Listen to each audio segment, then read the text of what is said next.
Vector born disease म्हणजेच डास, कीटक आणि गोचीड यांच्यासारख्या सजीवांमार्फत पसरणारे आजार होय. यामध्ये मलेरिया, हिवताप, डेंग्यू आणि चिकनगुनिया हे प्रमुख आजार आहेत. हे आजार संक्रमित कीटक, डास यांच्या चावण्याद्वारे माणसांमध्ये पसरतात. विशेषतः पावसाळा हे वातावरण व्हेक्टरजनित रोगाच्या संख्येत तीव्र वाढ होण्याची सुरुवात होते आणि हे वातावरण संक्रमित कीटकाच्या प्रजननासाठी अनुकूल बनते. त्याचा प्रसार अधिक ह्या वातावरणामध्ये, पावसाळ्या वातावरणामध्ये होतो. डासामुळे होणारे आजार कोणते? तर डेंग्यू, मलेरिया, चिकनगुनिया, पीतज्वर म्हणजे येलो फीवर, झिका विषाणू, झिका व्हायरस, जपानी एन्सेफलायटिस म्हणजेच मेंदूज्वर, लिम्फॅटिक फायलेरिसिस, हत्ती रोग हे विशेष डासांमुळे होणारे आजार होत. थोडक्यात सर्व आजार पाहू. एक, डेंग्यू एडिस डासाच्या चावण्याद्वारे होणारा विषाणूजन्य संसर्गजन्य रोग होय.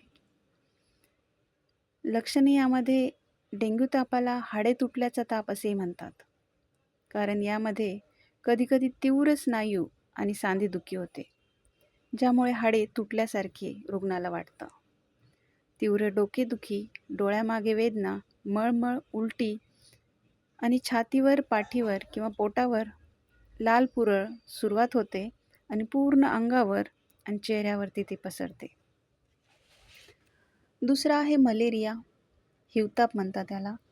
प्लाझ्मोडियम नावाच्या परजीवीमुळे होणारा डासजनित रोग होय, जो संक्रमित ॲनोफॅलिस डासाच्या चावण्याद्वारे माणसांमध्ये पसरतो. ह्यामध्ये थंडी वाजणे किंवा थरथर कापणे, डोकेदुखी, ताप, उलट्या हे विशेष लक्षणे दिसून येतात. तिसरा आहे चिकनगुनिया. या शब्दाचा अर्थ वाकून चालणे असा होतो. ताप आणि सांधेदुखी ही प्रमुख लक्षणे यामध्ये दिसून येतात. चौथा आहे पीतज्वर. सध्या पिवळा ताप फक्त अमेरिका आणि आफ्रिका भागात आढळतो. यामध्ये गंभीर लक्षणांमध्ये कावीळ, रक्तस्राव ही लक्षणे दिसून येतात. झिका विषाणू, झिका व्हायरस हा आजार संक्रमित डासाच्या चावण्याद्वारे पसरतो. तेच डास जे चिकनगुनिया तसेच डेंग्यू विषाणूचा प्रसार करतात. यामध्ये ताप, स्नायू वेदना, डोकेदुखी आणि डोळे लाल होणे व डोळ्यात जळजळ होणे असे लक्षणे दिसून येतात. सहावा आहे मेंदूज्वर. कुलेक्स डासाच्या चावण्याद्वारे हा विषाणू माणसांमध्ये पसरतो. यामध्ये उच्च ताप, तीव्र डोकेदुखी, मान कडक होणे असे लक्षणे दिसून येतात. सातवा आहे हत्ती रोग. या रोगामध्ये प्रभावित भागाची त्वचा हत्तीसारखी जाड आणि कडक होते.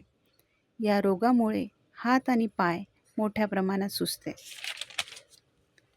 या सर्व व्हेक्टर संक्रमित कीटक, डास यांच्याद्वारे जी आजारांवर प्रतिबंधात्मक उपाय खालीलप्रमाणे आहे.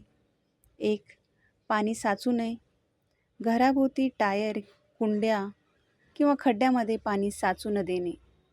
दुसरा आहे डास प्रतिबंधात्मक वापर. झोपताना मच्छरदाणीचा वापर करणे आणि अंगाला ओडोमाससारखे लोशन लावणे. तिसरा आहे कोरडा दिवस पाळणे. आठवड्यातून एकदा घरातील भांडी व कूलर कोरडे ठेवणे. असं म्हटलं जातं, precaution is better than cure. उपचारांपेक्षा खबरदारी घेणं चांगलं. आशा करते की आपल्याला ही जी माहिती मी सांगितली ती आपणाला उपयोगी पडली असेल आणि अशाच विविध आजाराच्या माहितीसाठी, जाणून घेण्यासाठी माझ्या यूट्यूब चॅनलला आपण लाईक आणि सबस्क्राईब करावे. थँक्यू.